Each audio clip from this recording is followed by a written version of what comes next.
Pelabuhan Teluk Nibung merupakan pelabuhan kecil tertua di Sumatera Utara yang memiliki posisi strategis di aliran Sungai Asahan menuju pantai timur Sumatera Utara. Potensi besar pelabuhan ini mampu mendukung pertumbuhan ekonomi di Kota Tanjung Balai melalui aktivitas ekspor. Kepala Badan Karantina Indonesia, Sahat Manawar Penggabayan, memimpin langsung pelepasan ekspor komoditas unggulan dari Pelabuhan Teluk Nibung, Kota Tanjung Balai, Sumatera Utara. Seluruh komoditas merupakan hasil produksi pelaku usaha lokal, membuktikan bahwa produk dari Tanjung Balai mampu bersaing di pasar global. Kegiatan ini mengusung tema Bersama Karantina, Bersatu Meningkatkan Kemandirian Pangan, yang menegaskan komitmen pemerintah dalam mendukung pelaku usaha serta menunjukkan besarnya potensi sektor pertanian dan perikanan di wilayah Tanjung Balai. 3, 2, 1. Diikuti sirine kapal.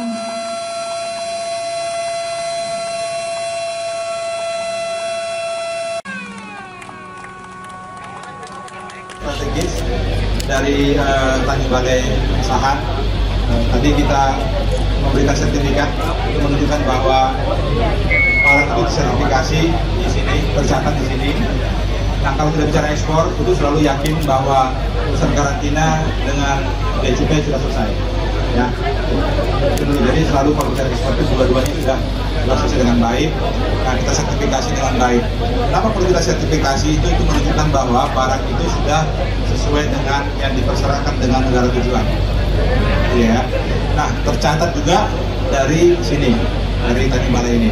Nah, itu yang penting. Jadi datanya nanti, data ekspor itu akan tercatat di Badan Keuangan itu berasal dari Tanjung Balai. Pemerintah optimis melalui sinergi dan dukungan bersama, ekspor dari daerah akan terus meningkat sehingga memberikan kontribusi nyata terhadap devisa negara dan kesejahteraan masyarakat. Tim Liputan Daerah Tanjung Balai, Sumatera Utara.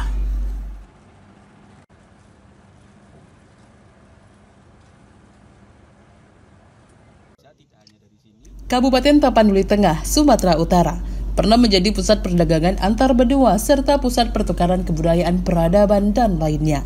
Salah satunya situs Bongal di Desa Jago-Jago, Kecamatan Badiri, pernah dikunjungi para saudagar dari berbagai benua di dunia, baik dari Timur Tengah, Asia, bahkan Eropa, untuk mencari rempah-rempah yang dihasilkan dari kekayaan alam daerah Kabupaten Tapanuli Tengah. Hal ini disampaikan Bupati Tapanuli Tengah Masinton Pasaribu di acara Konferensi International Spice Islam 2025 di Museum Fansuri Situs Bongal di Desa Jago-Jago, Kecamatan Badiri, yang dihadiri oleh peneliti situs sejarah di Kabupaten Tapanuli Tengah dari perwakilan 10 negara. Bahwa kita dulu pernah dikunjungi para saudagar pedagang dari berbagai benua. Itu hasil penelitian yang dilakukan oleh BRIN dan para peneliti lain.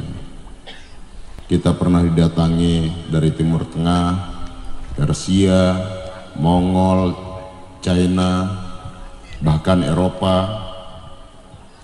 Nah, sekarang seiring waktu kita tidak lagi dikunjungin. Tapanuli Tengah, Nusantara, bukan hanya Tapanuli Tengah, bumi Nusantara ini dikunjungi para saudagar dari berbagai benua dunia karena rempah-rempah yang dihasilkan dari kekayaan tumbuh-tumbuhan kita, Bapak Ibu. Keberadaan situs Bongal di Desa Jago-Jago ini sebagai bukti sejarah peradaban kebudayaan dan sejarah perdagangan di masa lampau. Di Museum Fansuri Situs Bongal Jago-Jago dapat dilihat jejak peradaban kuno lintas zaman, berupa artefak dari Timur Tengah, Eropa, India, dan Cina. Salah satunya, kejayaan Kabupaten Tapanuli Tengah di masa lampau adalah melalui Kota Barus, berjarak puluhan kilometer dari Situs Bongal. Barus pernah berjaya sebagai pusat perdagangan rempah-rempah, terutama kapur barus, dan sebagai gerbang masuknya Islam di Nusantara, sekitar abad ke-6 hingga abad ke-7 Masehi. Tim Liputan Daerah Tapanuli Tengah, Sumatera Utara. Kabar gembira datang dari Taman Nasional Waikampas atau disingkat TNWK, Lampung Timur, Provinsi Lampung. seekor bayi gajah Sumatera kembali lahir di Pusat Latihan Gajah TNWK pada Jumat 15 Agustus 2025. Saat ini, populasi gajah jinak di TNWK tercatat sebanyak 62 ekor. 34 ekor berada di Pusat Latihan Gajah dan 28 ekor di Elephant Rescue Unit. Sementara itu, populasi gajah liar di hutan Waikambas diperkirakan sebanyak 160 hingga 180 ekor. TNWK Lampung Timur selama ini dikenal sebagai rumah berbagai satwa langka, mulai dari gajah Sumatera, harimau Sumatera, hingga badak Sumatera. Di kawasan seluas lebih dari 125.000 hektar tersebut, konservasi bukan hanya soal melindungi, tetapi juga menjadi pusat edukasi bagi masyarakat. Kepala Balai TNWK Lampung Timur Muhammad Zaidi mengatakan kelahiran bayi gajah Sumatera menambah jumlah populasi gajah Sumatera di TNWK dan menjadi bagian penting dari upaya pelestarian satwa langka.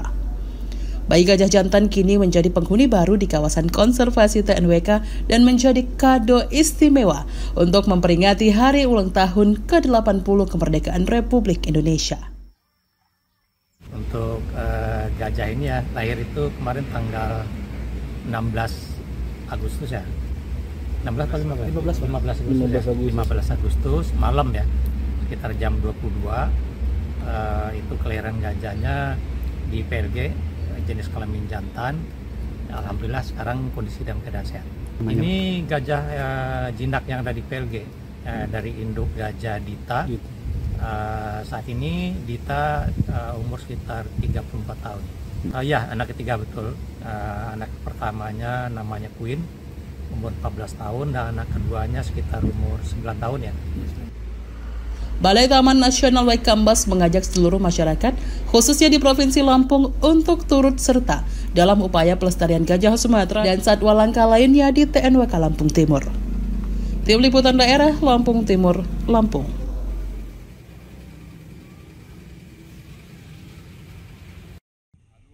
Bupati Tapanuli Tengah Masinton Pasaribu melantik 9 pejabat eselon 2 di lapangan terbuka di Kelurahan Aik Tolang, Kecamatan Pandan, yang tak jauh dari bak penampungan sampah di bawah terik matahari.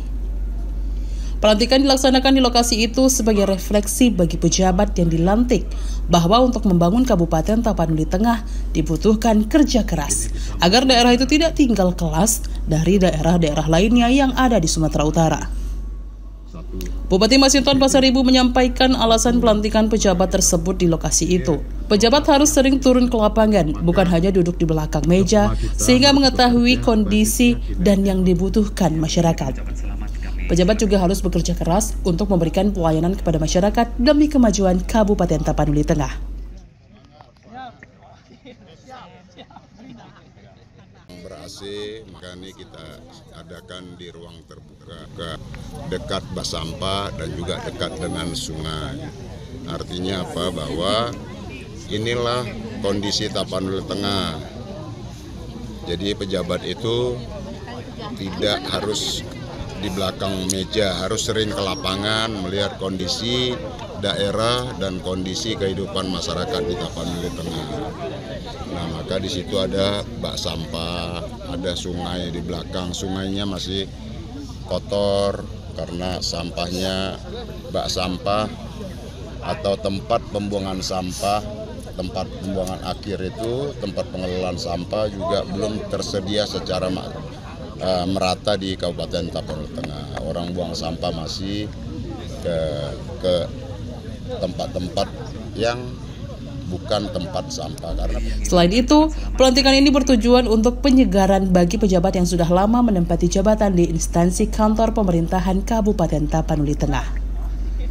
Tim Liputan Daerah Tapanuli Tengah, Sumatera Utara. Kapolres Tapanuli Tengah AKBP Wahyu Endrajaya memimpin langsung bakti sosial dengan menyalurkan 1 ton beras secara gratis kepada 80 orang warga kurang mampu di lingkungan 1, Kelurahan Pasar Baru, Kecamatan Pandan, Kabupaten Tapanuli Tengah, Sumatera Utara. Penyaluran bantuan sosial beras ini merupakan bagian dari program kepedulian Polri kepada masyarakat. AKBP Wahyu Endrajaya mengatakan beras bantuan sosial yang disalurkan ini jenis SPHP, merupakan produk Bulog dengan kualitas terbaik. Kapolres juga mengungkapkan pihaknya juga telah melaksanakan program gerakan pangan murah, baik di pasar dan di sejumlah tempat lainnya. Tujuannya untuk memberikan harga beras yang terjangkau oleh masyarakat kurang mampu. Untuk memudahkan warga mendapatkan beras harga murah dengan kualitas terbaik, Polres Tapanuli Tengah juga telah membuka gerai penjualan beras SPHP seharga Rp60.000 per 5 kilogram.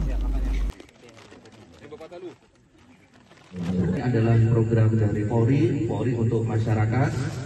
Semoga ini bisa bermanfaat. Murni kepedulian kami Polres Tapanuli Tengah kepada masyarakat. Kita ingin menyapa, kita ingin lebih dekat, sehingga Polri lebih bisa dicintai sama masyarakat. Itu Pak ya, Ibu ya. Itu yang kita baru. Terima kasih banyak untuk Kapolres. Semoga ke depan makin sehat, jaya selalu. Amin.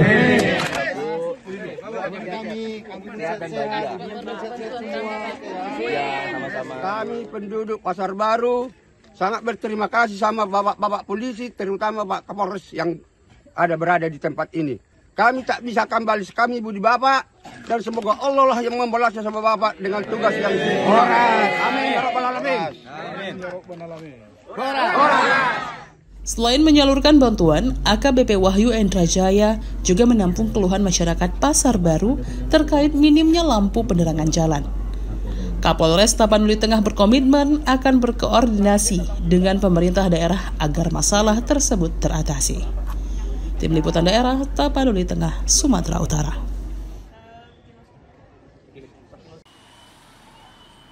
Dalam rangka memperingati HUT ke-80 kemerdekaan Republik Indonesia, Grip Jaya Kota Medan bersama anak-anak yatim piatu dan masyarakat sekitar menggelar kegiatan bakti sosial di Jalan Eka Warni, Gang Aswad, Kecamatan Medan Johor, Minggu 17 Agustus 2025. Berbagai lomba khas 17 Agustus turut memeriahkan acara, mulai dari lomba makan kerupuk, balap kelereng, hingga permainan tradisional lainnya.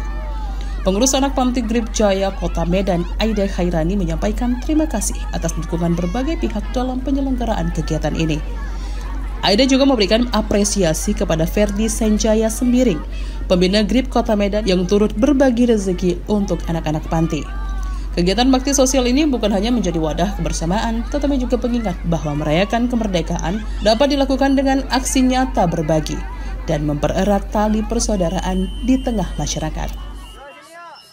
Kegiatan hari ini seperti yang bisa kita lihat, adik-adik pantinya ini mengikuti acara lomba 17 Agustusan.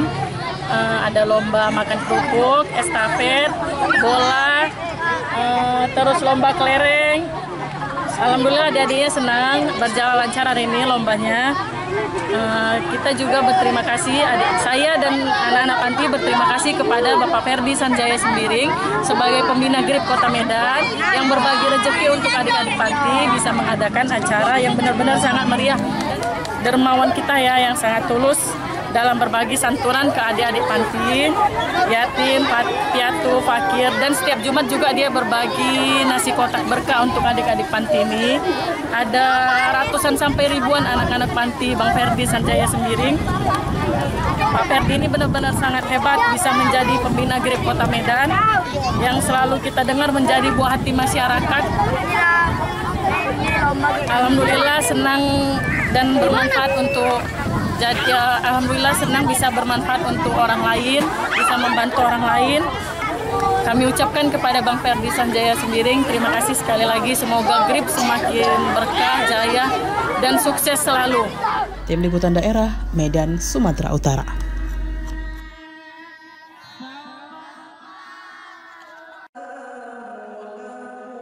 Universitas Islam Sumatera Utara, UISU, kembali menorehkan sejarah penting dalam perjalanan pendidikannya dengan menyelenggarakan wisuda sarjana profesi doktor dan magister periode 2 tahun akademik 2024-2025 di Selekta Convention Hall Medan Sabtu kemarin. Sebanyak 1.085 wisudawan resmi lulus dalam prosesi yang berlangsung khidmat dan penuh kebanggaan. Dari jumlah tersebut, 678 orang merupakan lulusan sarjana, 46 orang lulusan profesi dokter, dan 360 orang lulusan magister. Pada momentum wisuda, WISU juga mengukuhkan seorang guru besar dalam bidang ilmu sastra dan budaya. Rektor UISU Profesor Dr. Safrida dalam pidatonya mengucapkan selamat dan sukses kepada para wisudawan yang telah menyelesaikan studinya.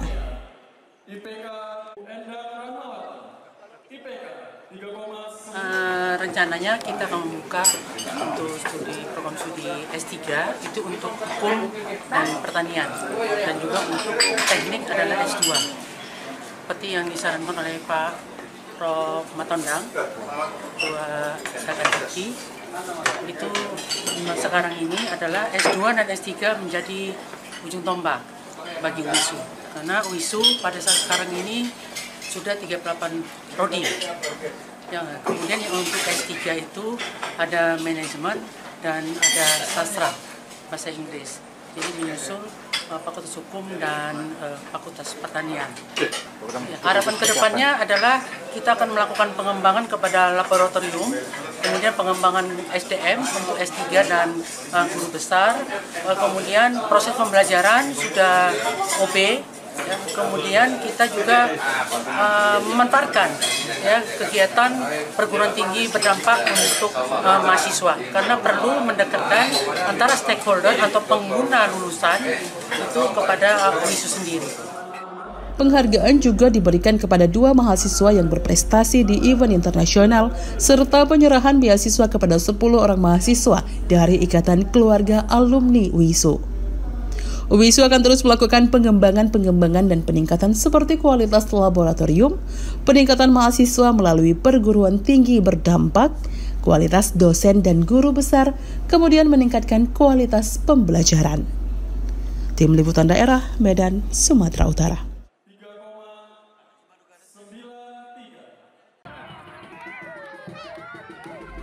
Pemerintah Kabupaten Ogan Komering Ilir, Senin 18 Agustus 2025, melaksanakan Karnaval Seni dan Budaya untuk memeriahkan HUT Republik Indonesia yang ke-80. Pemerintah Kabupaten Ogan Komering Ilir mengadakan Karnaval Seni Budaya untuk memeriahkan HUT RI ke-80 yang dimulai dari lapangan segitiga emas dan berakhir di Pendopo Bupati. Ribuan warga antusias menyaksikan acara karnaval yang diikuti para peserta mulai dari tingkat SMP dan SMA serta dinas instansi yang memeriahkan HUT RI. Selain pakaian adat dan budaya yang dipakai para pelajar, mobil-mobil juga dihias dan diubah seperti bentuk panser serta rumah sakit berjalan turut andil dalam memeriahkan karnaval tersebut.